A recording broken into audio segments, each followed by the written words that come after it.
Hi all. So இன்னைக்கு வீடியோல ஒரு பியூட்டிஃபுல்லான ஒரு எத்னிக் கார்ட் செட் இது நல்ல ஒரு சாஃப்ட் அண்ட் ஃப்ளோயியான ஒரு சில்க் காட்டன் ஃபேப்ரிக் இது ஒரு ப்ரீமியம் சில்க் காட்டன் ஃபேப்ரிக் இது ஸோ அதில் வந்து சிம்பிளான ஒரு ஹேண்ட் ஒர்க் பண்ண மாதிரி ஒரு கான்செப்ட் இது ஸோ இந்த ஃபேப்ரிக்கே வந்து ஒரு ஸ்லைட் டெக்ஸ்சரோட வரும் உங்களுக்கு க்ளோஸ் அப் பார்க்கும்போது தெரியும்னு நினைக்கிறேன் ஒரு ஸ்லைட் டெக்ஸ்சரோட வர ஒரு சில்க் காட்டன் ஃபேப்ரிக் இது ஸோ அதில் மேலே யோக்கில் வந்து கான்ட்ராஸ்ட் கலர்ஸ் வச்சுட்டு அழகான ஒரு ஹேண்ட் ஒர்க் வந்துடும் ஃபுல்லாகவே உங்களுக்கு கிரேப் லைனிங்கோட டாப் வந்து ஸ்ட்ரெயிட் கட் கான்செப்டில் அண்ட் பாட்டம் இதே சேம் ஃபேப்ரிக்லேயே ஃபுல் லென்த்துக்கு செமி பெலாசோ பாட்டம் வந்துடும் 4 அழகான கலர்ஸ் இருக்கு M2XL எக்ஸல் சைஸஸ் இருக்கு just at 899 free shipping okay first வந்து கைண்ட் ஆஃப்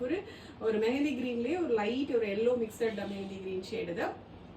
நெக்ஸ்ட் ஒரு டார்க் நேவி ப்ளூ கலர் இது நெக்ஸ்ட் ஒரு டார்க் பர்பிள் கலர் இது லாஸ்ட் ஷேட் நல்ல ஒரு ரெட் இது டோட்டலா வந்து 4 அழகான கலர்ஸ் இருக்கு ஒரு நல்ல ஒரு ப்ரீமியமான ஒரு சில்க் காட்டன் ஃபேப்ரிக்ல அது மாதிரி ஒரு ஹேண்ட் ஒர்க் கார்ட் செட் இது just at 899 free shipping M2XL sizes இருக்கு வேணுங்கிறவங்க வெப்சைட்ல மட்டும் போய் ஆர்டர்ஸ் வந்து பிளேஸ் பண்ணிக்கோங்க. Thank you so much.